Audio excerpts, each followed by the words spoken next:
middle of the court, and he loses it, and 21 gets it, goes in for the layup. He sticks, he does, he sticks it. It's 72-72 tied with 2 minutes and 5 seconds to go. 2 minutes and 5 seconds to go, and it is tied. Okay, now I'm joined by Coach Andrew Halford, and head coach of the Malden Green Wave, and I appreciate you joining the program. Yeah, I appreciate you having me.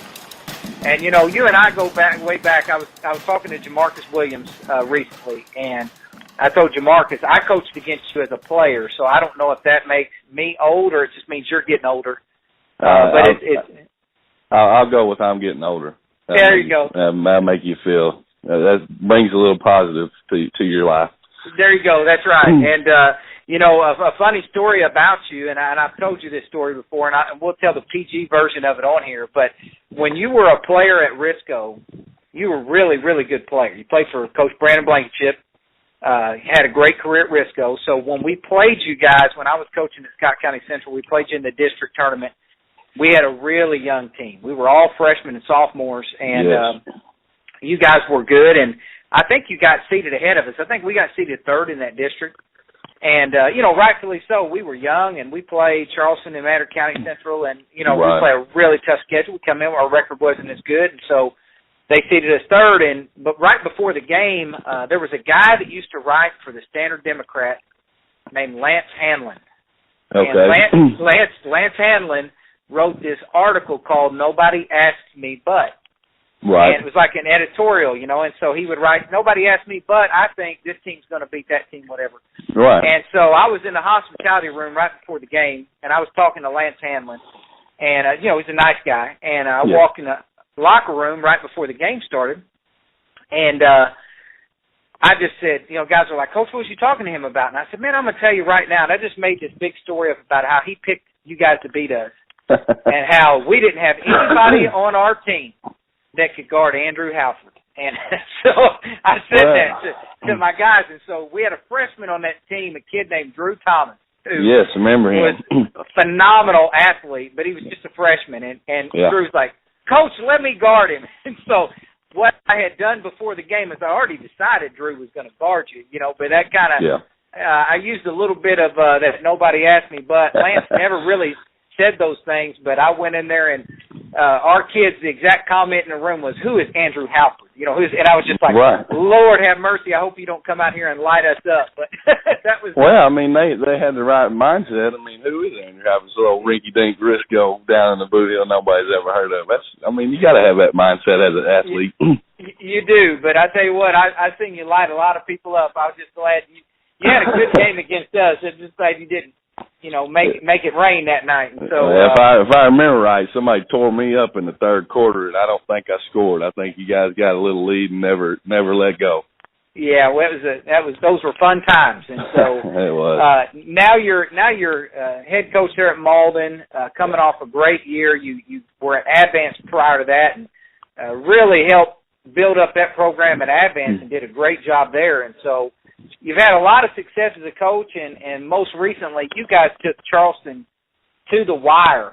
And I know that's got to hurt. You and I were talking before we came on. Yeah. It's always tough when, you know, you get beat at the end of the year, no matter the circumstances. But when you, speaking from experience, Charleston beat us by 4 one year in the district, and then they went on to win the state title. They finished that year 31-1, and nobody really played them close except for us. And so it's always tough when you feel that coulda, woulda, shoulda. So talk a little bit about your team and the year that you had. Well, we had a group of 7 seniors, ended up with 2 juniors and then some underclassmen that filled some roles. And the basic thing that I can, you know, praise and harp on my kids is they were coachable from day one. You know, they were not afraid to be told, you know, they were wrong. They weren't working hard enough, you know, and even outside of the gym, you know, off the court, you know, same thing in school-wise. They weren't afraid to be held accountable saying, hey, you're not doing good enough in school. You're not acting right. You're not doing this or that. So that made it easy, you know, just flat out starting the year to, you know, kind of set the tone for what the year was going to be like. I felt like we were pretty consistent, you know, from the beginning of the year. hurt my heart. Beginning of the year we lost the Advance in the OIT tournament up there at Oran. Had an 8-point lead, and just having that transition from football to basketball, we weren't to the point that Advance was, and ended up losing by 3. But then kind of got our bearings after that and went into the Bloomfield tournament. Still trying to figure things out and doing things decent. And then I thought when we played Dexter in that Bloomfield tournament, it was kind of the turning point for us. We ended up losing to them by 1, which, was, I guess, good and bad. Never want to lose.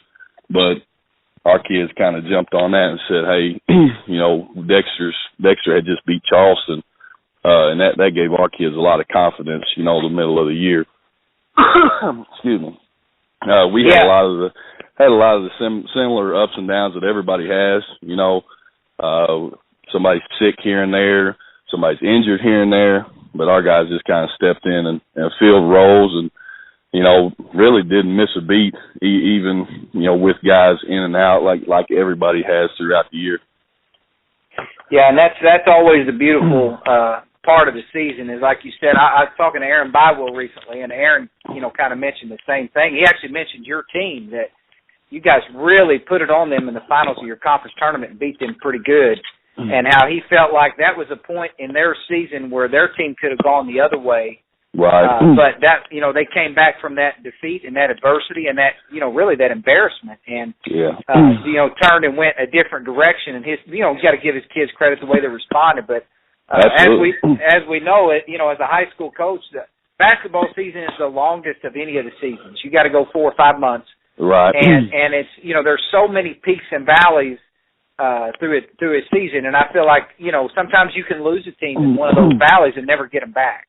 You can, absolutely. I mean, if you get down in a funk, and you don't have, like I said earlier, we were fortunate enough to have 7 seniors, 7, leaders that we could just, there were guys that played from an early age, elementary, junior high. So that's what kind of helped us stay out of those super low lows, and not just stay in those funks. We lost to South Pim, I think it was right after Christmas, and, they played a heck of a game against us.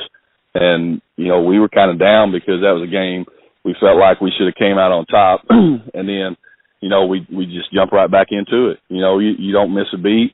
The kids don't hang your heads. You understand you stunk it up that night.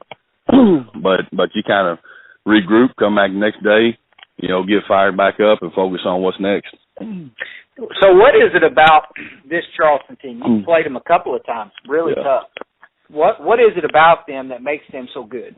Some people have kind of asked me, obviously, teams that they're getting ready to play, what can you tell us about them? I'm like, well, they're really good basketball players. And to a lot of people, that's like, well, that's a dumb comment. We know they're obviously pretty good, but you can't simulate, you can't scout, you can't even get into the gist of what they are in practice. To have a good chance to beat them, your kids have to play outstanding basketball. That's offense, that's defense. You got to be able to handle their pressure defensively. This is probably one of the better defensive Charleston teams I've seen. And we talked before our game, when we played them just a few weeks before districts at our place. I said, guys, one of the toughest things to do against Charleston is score. Well, then I looked real stupid because we come out and had 41 in the first half. So I'm like, hey, good job, coach. You're real intelligent. But that was just kind of an anomaly. That wasn't something that happened all throughout the year. You get into that district championship game, and that's when they turn it up even more. Their defense is, like I said, you can't simulate it. You can't try to, imitate it in practice or anything like that. It's just when you step on that court, you better be ready to roll because they have so many guys, that know the game and play well enough on both ends of the floor. Everything is difficult on defense, and at times they make stuff look super simple on offense just because of how high of an IQ of basketball they have. Yeah, that's a great. I mean, like you said, it's a simple statement to make. They're just good basketball players, but I think there's a lot of truth and there's a lot of wisdom in that statement because they are athletic. And, yeah, they are Charleston. They got that name across their chest. But those kids are ball players, and they understand situational basketball. And Toby and I, when we do this program, we talk all the time about, you hear people say, well, these teams wouldn't have beat those teams from 5 years ago, or these teams wouldn't have beat, whatever. Like basketball has got worse. And I don't think that basketball has got worse. I don't think players have got worse. But I do think one area of the game that has slipped is what I call just situational awareness or situational intelligence, end of clock situations, understanding the foul situations. Hey, we're in the bonus. We can do this now. Right. I think that with the reliance, and this is a whole other side topic, but with the reliance on a lot of these kids with AAU basketball skills trainers, basically people who don't have anything invested in these kids' win-loss record, right? That they are telling these kids, to do these other things that may make them better individually, right? But as a unit, they're not always the same. And I think that's where Charleston is different.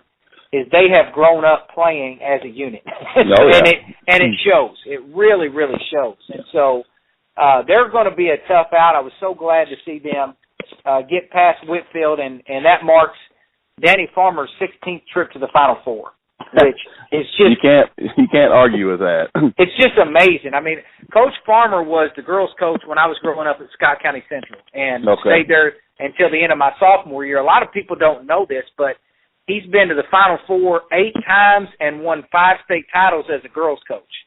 I knew he'd been quite a few times as a girls' coach. I just did not know how many. Yeah, they actually went 7 years in a row as a girls' coach. He went to state 7 years in a row. Yeah. And so, and of course, like I said, won it 5 times. And then he switched over to Charleston. This is his 8th trip to the Final Four, and he's already won 2 at Charleston and lost twice to the champions up there in double overtime, and then lost in the state finals in those. I mean, he could easily have 4, 5, or 6, But, I mean, Ronnie Cookson is kind of the standard bearer, Lennis McFerrin. Those guys have been up there 12, 13, 14 times. Right. Danny Farmer's been in the Final Four 16 times. I just don't know that he gets enough credit for how great, not a good coach. He is a great coach. And so talk about what it's like preparing for his team, I don't know, what other places of the state have. I'm very partial to Southeast Missouri basketball. I think we got some of the best, athletes in the state. I know what people would disagree with me just because where they're at, but I'm partial to our area, and I know a lot of the coaches and people just in our area are also that way towards some of our greats. You mentioned Ronnie, and Carol Cookson, and then, Lennis McFerrin, and then Danny Farmer. You mentioned those guys, and you're looking at guys that prepare their teams each day. It's not just a November, December, January, February, March thing. They're doing stuff in the off season. They're making sure their kids are playing and prepared, but they're also doing things outside of basketball that's getting their kids ready for whatever's next. I think that's something I try to imitate or take from them. Those guys, I want to help our kids prepare for what they're going to do next, not just hey, congratulations, you made it through 11th grade, because that's not it. Those guys take great pride in, off the court, how their kids are preparing for the next level, if that's the case, or if they're just going to be a good high school player and then go to a job.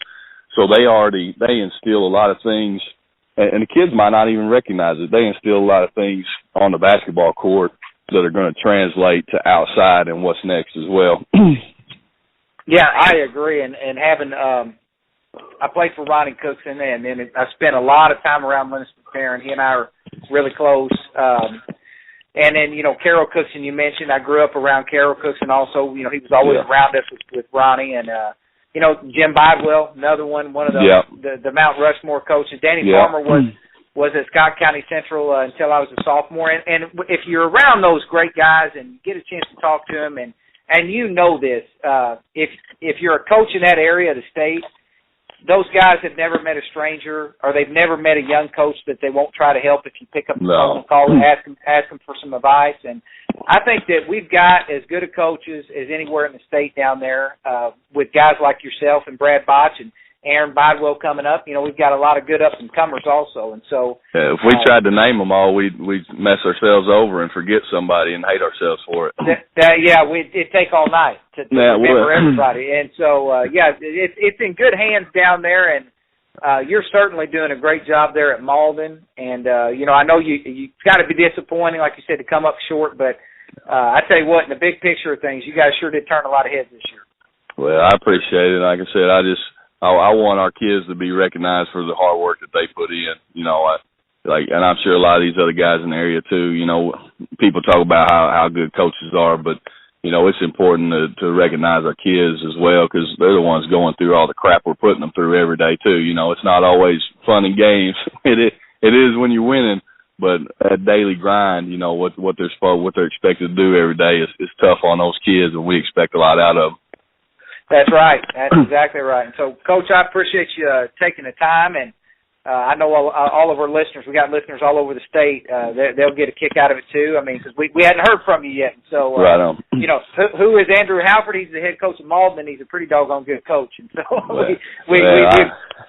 I appreciate you having me on. It's pretty neat to do things like this. That's right. Just two old basketball coaches talking, and we'll have to do it again. Yes, sir. I appreciate it. Okay, we'll talk to you soon, Coach. All right.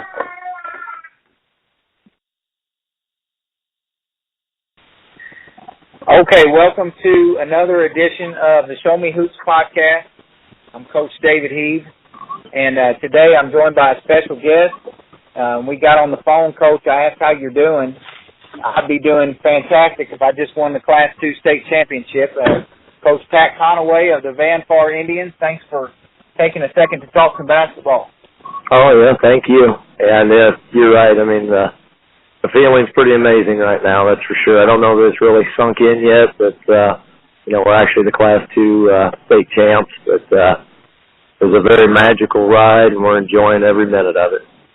Now, I've got to ask you, first and foremost, I just saw on Twitter, that you're sleeping with the state championship trophy and your wife is sleeping on the couch. Is there any truth to that rumor? Well, no, there's no truth to it, but my daughter didn't help me out. She retweeted it, grabbed my phone, and put it out there, so I'm sure when my wife sees it, she won't be too happy. But I thought the tweet was rather funny, and a lot of truth to it, too. Yeah, absolutely. Yeah, I remember the first one that we won. I did bring the trophy home also, and it sat on top of my entertainment center until the superintendent finally told me I had to bring it back. And so I can relate to the feeling of, just kind of, hey, I want to hold on to this trophy for a couple of days. So, yeah. And, the neat thing about your team, we have a common acquaintance, Brian Minnie. You worked with Brian. I've known Brian for years. He was the coach at Van Far when they won the state title back in 2004. Your team, unlike that team, really came out of nowhere. And you weren't ranked all year, is that correct? Yeah, we never cracked the state rankings once this year. Yeah, that just goes to show what I always say and what, all coaches know, that the rankings really don't mean much, but, usually they at least get you somewhere in the top 10 if you're pretty good, and you guys end up winning the entire thing. When did you know that your team was capable of a run like this? Really, Coach Reddy and I really thought the run was possible back in the summer. We went to K-State. That's like our big trip we do every year with boys, and just the difference, the maturity level with these kids, from last year to this year, I mean, it's just phenomenal. We gave them choices, and, for example, on Sunday we're getting ready to start the tournament there, and we had our JV group in, and they had a game at 9 o'clock, and we're trying to, pulling teeth to get those boys up and around, get them to the dining hall so we can get over to the rec center, and we just told the varsity, hey, guys, you know where the hall's at? Be over there by 9:30. We play at, 10:15. That way we're ready. Every single one of those boys was there before the JV game started. That just showed, that commitment, that maturity level was there. And, we played a very competitive summer, and, we capped it off by beating Canton, in Palmyra there. And I just told them, a lot of people say the summer doesn't matter, but yeah, it does, guys, because we know if we're going to win a district title, we got to go through Canton at their place. And that just gave them the confidence that they knew that, hey, we can play with anybody. And, it just, as the run went along all year, I mean, you know, we lost 3 games all year, and with the schedule we played, we were really battle-tested. You know, we went to Mexico, who's a 4A team, and, you know, we had them down 23 at half and almost 30 at the end of 3 and ended up beating them by like 18. So, you know, we knew we had a good ball club, and then we went through some injuries. You know, Lathan McMorris, our leading scorer, missed about 10 games, and, you know, he ended up, you know, tough to replace those points, but, you know, the bench got better, and the team, they just clicked. I mean, there's no animosity, and, you know, they play as one unit, and, you know, we knew it was going to be tough, but we knew that we could make a run. Now, never dreamed that it would be Final Four state championship. I mean, you just don't think that way. Yeah, that's an incredible story, you know, and usually it's somewhere along that road you figure out, it's like you said, it's just a special group of people that you're dealing with. You don't know how that's going to translate to wins and losses, but when you've got a special group of young men that, like the example you gave, they show up on time even when they're, you know, kind of on their own. Yeah, you're dealing with something there. Yeah, and it is. They bought into one day at a time, one game at a time. You know, we've got, of course, you know, the 04 with their state run, you know, they've got tons of banners posted in the gym. And we just told them, hey, you know, our first goal is the conference championship. We want to put 2018 on that banner. And once we took care of Clopton at home and capped off the conference right championship, which hadn't been done since the 70s, you know, as the EMO conference as a whole. And then I told them, all right, our next banner, we're looking at districts. And then once we won districts, like, all right, we put a stamp on that one. Now you need to put a stamp on sectional champs. And they did that. And that next day in practice, like, okay, quarterfinals. And once we won that game on that Saturday, it's like, all right, guys, you put a stamp on every banner in here. Now the question is it going to be first, second, or third, or fourth that goes up with that state banner? And, you know, they had a chip on their shoulder the whole year with not being ranked, which was good. Luckily for us, it was a good motivational tool. Sure. But they also knew that the great state team of 04 was 28-3, and they knew during our run if we won all 7 games in the playoffs that we'd be 29-3 and we'd have the best record in school history. So they were really focused and aware of that. That's really neat. And you know, you mentioned your leading scorer being hurt. That's your post player. Am I right? No, that's my guard. That's my shooting guard. Oh, number 3? Yes, number 3, yeah. Number 34, the Miller kid that hit the game winner. He's been hurt all year. He's going to have knee surgery here within a month. He tore some ligaments in his knee in football like week 6. So he had a brace, and he actually, basically the doctor told him, he's like, I'm not missing basketball. And they basically told his parents that he can't do anything any worse, so he had a special fitted brace. And to do what he did, play 32 games injured, was just amazing. It's just, you know, a testament to his character and what type of kid he is. Wow. Yeah, your guard really, really shot the ball well. I remember, you know, and I want to get into that state finals game here in a minute, but I remember one shot in particular he hit late where he's going to his left and just really was tired. I mean, you know, everybody was tired by the end of that ball game. You guys played so hard against each other. And he went up to shoot it in the middle of the lane and actually had to switch it over to his left hand. And, you know, from about 10 or 12 feet, it wasn't like it was a close-range shot. And that thing went in for him, and I was just like, wow. I mean, that kid's just a gamer. Oh, yeah. I mean, that's one thing at Lathan in his 4 years. His freshman and sophomore years, he was just basically a three-point shooter. And then last year, he really transformed his game into being able to get to the rim and finish. And he developed, you know, it's really weird. You know, for most guards, you'd rather hit a pull-up 15-footer. His pull-up 12 to 15-footer, he uses his left hand all the time. And he'll do it from the baseline, too. It's just, you know, no one's expecting it, and then he'll pull up and shoot a left-handed jumper.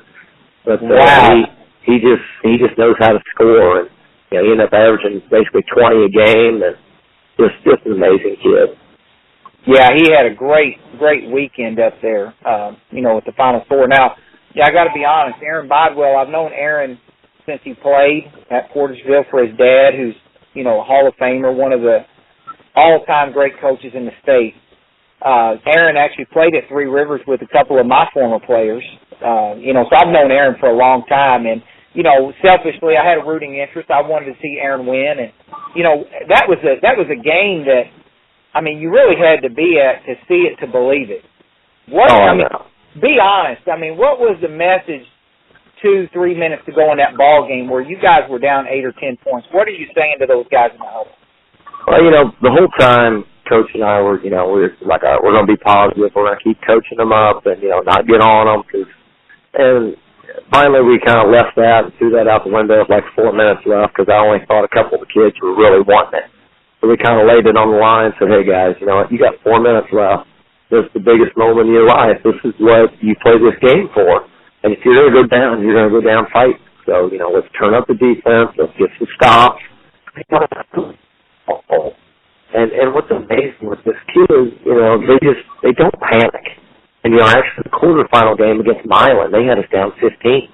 And we came back, and it was the same type of thing. We were down 6-8 with, 2:30 to go, and we forced overtime.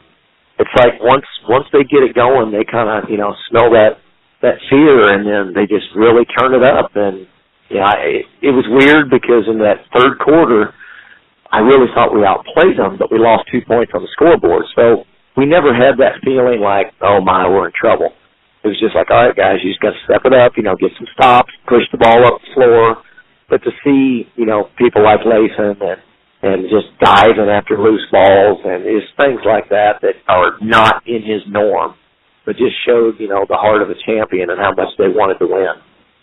Yeah, I actually said this. I put it on Twitter somewhere in the middle of that third quarter where Hayti had a couple of, I remember one play in particular, they stole the ball and had a run out. They were up about 8 or 10. And they had a guy wide open ahead, and they just threw it over his head by about 10 feet. Went up in the yeah.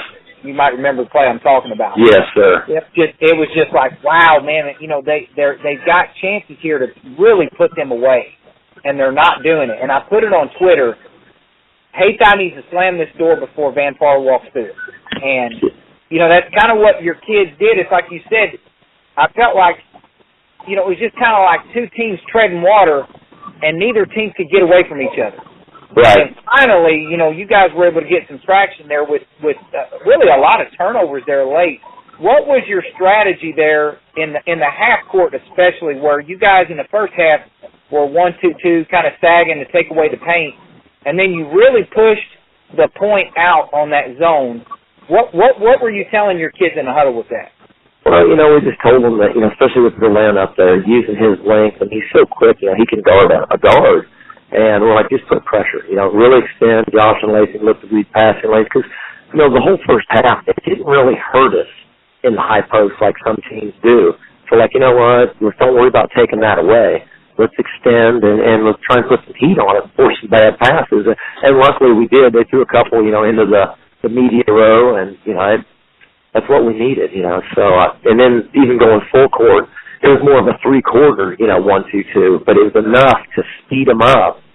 And, I really thought that, believe it or not, as deep as they were, because I know his coach didn't go as deep as what he did against Purdy the night before, but I really think we started wearing them down a little bit, too. I agree, and that's why I said I think everybody was tired by the end of that game. Oh, yeah. Your kids were tired. I mean, you could tell it, and his kids were tired, too. And I mean, it was just a war watching. And I talked to Aaron, and I told him, sincerely, I think his kids play so hard. I mean, yes, the effort that they played with was incredible. And I think the same is true about your kids. I mean, that game was very enjoyable. The Class 1 game with Eminence and Walnut Grove, where they come from 17 down to tie it, Walnut Grove did. That was a great game to watch. I mean, as a fan of basketball, it was so much fun watching both of those games this week. Oh, yeah. And, like you're talking about both kids, both teams being tired, the state really didn't do either team any favor. They played the 6:50 game. We played the 8:30 game, and then to turn around and really have a short turnaround like that. I mean, thank goodness, we weren't Mid-Buchanan or Purdy and turn around and have to play at 12:50 because we didn't get back to the hotel by having to do all the media stuff until a little after 11 o'clock, and then we had to get some pizzas. So, I mean, it would have been impossible to, be ready and have any success at a 12:50 game. 4:30 was tough enough. Yeah, that's really brutal. Like you're saying, your kids, you don't even make it to the hotel until 11. Yeah. So, being 16, 17, 18-year-old boy, you're still wired and excited. Hey, we're playing in the state finals tomorrow. I mean, so those kids, like you're saying, by the time you have to turn around and be back at the arena by 2 o'clock, 2:30 the next day, I mean, that is an unbelievably quick turnaround. And I remember, when we won it the first time, it was still 4-class basketball. Mm-hmm. So we used to play on the Friday, Saturday. So I'm used to the one-day turnaround, and there are definitely benefits to that as far as families are concerned. If you're coming and having to get that extra night of hotel or whatever, this format is better that we're doing now. But it's really tough on preparation. What was your preparation like from 11 p.m. to 2 o'clock the next day? Did you even have time to talk about haytime? Well, yeah, actually what we did was after, we ordered the pizzas, we got them the food. It was probably midnight or better. We sent them on up to the rooms. And actually Coach Reddy and I had watched the film till about 2:30 in the morning on Hayti and Purdy. And then we got the boys up about 9, went and got breakfast at a little place, a block or so away. And then we had an hour workout at Drury from 11:30 to 12:30. So we kind of went over and covered everything we wanted to do and, put a few new inbound sets in, to get the ball in the full court with pressure and things like that. And then, after that, we went back to Battlefield Mall, let them go to the food court and get a little food and kind of stretch their legs, and then we headed to JQH to, get ready to go. Yeah, that just a prep. I remember when we won it, and again, we played Friday night and turned around and played Saturday afternoon, less than 24-hour turnaround. And you're right. You're sitting up watching that film. You're trying to figure out, what you're going to do. How much of that, because of the short turnaround, did you say, what, we've just got to go do what we do? And we can't worry so much about them, or did you take anything out of that and say, we can't do a full scouting report, but we can focus on this and this with our players?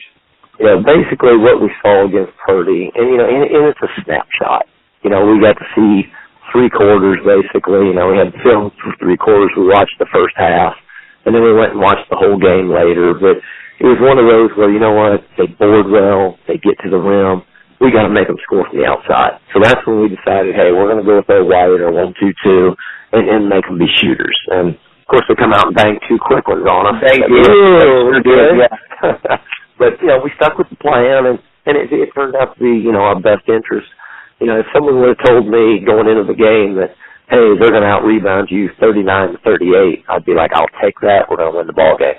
Because that's what I was really afraid of was how well they rebound. I mean, they play hard. They go to the boards, and they just literally beat Purdy up on the glass. Yeah, they sure did. And Aaron and I actually talked about that going up there that weekend. Was historically the teams out of Southeast Missouri, the dominant programs like Charleston, Scott County Central, which is where I'm from, we go up there and we pressure and we rebound. Though that's the blueprint, and they did that so well in the first game. And they did a good job of that in the second game also, but I knew that your size would give them a little bit more trouble. I mean, you have some strong kids, some big kids, and you guys were able to, like you said, just maintain on the boards. And so you didn't win them, he didn't win them. It came down to other parts of the game, which, like you said, for your group, that's a win. Yeah, definitely. Because like I said, that was the biggest fear I had with this group was they're so athletic and they crash so well. It's like, man, their guards rebound. If they're at the 3-point line, they're crashing. And that's where we have trouble, is I kept telling, Josh and Lathan and Caden, hey, you got to check out. If they're 20 foot away, you got to check out because they're coming. And early on, they beat us up there, and then we made some adjustments. And, it was pretty nice looking at all the stats, that the state gives you there, so you got them right in front of you. And, you're looking at our boards, and one of our guards had 11. Another one had 9, and another one had 6. I was like, man, we're getting 26 boards out of your guards. That's pretty stinking good. That's a good night. It sure is. Yeah. And so moving forward, obviously you're going to bask in the glory of a state title, but what do you have coming back next year? What does your program look like going forward? Well, next year, I think we'll be pretty good again. We got basically all of our size back. We lose Braden Christian, one of our post kids. That's a starter. And what's really going to hurt is we lose, our 2 guards. We lose Josh and Lathan, who combined in their 4 years for about 2,700 points. they're going to be hard to replace. But both Wilburn boys are back. Berlin's back. Trey Miller's back. Dylan, the big kid that got the tip heard around the world at the end of the game. Dylan's back. Thanks to Tracy Coel. We return a lot, but filling that guard spot is going to be a challenge. Yeah, and it's never easy, but that's the fun part. And I tell you what, your group was really fun to watch. I got to see both of your games, and both were exciting ball games. And your kids played hard, and just check us out from time to time on justwintoday.com, and maybe we can do this again. That sounds good. I appreciate it. Hey, thanks, Coach, and congratulations again. Thank you, sir. Take care. Okay, you too. Bye-bye. Bye.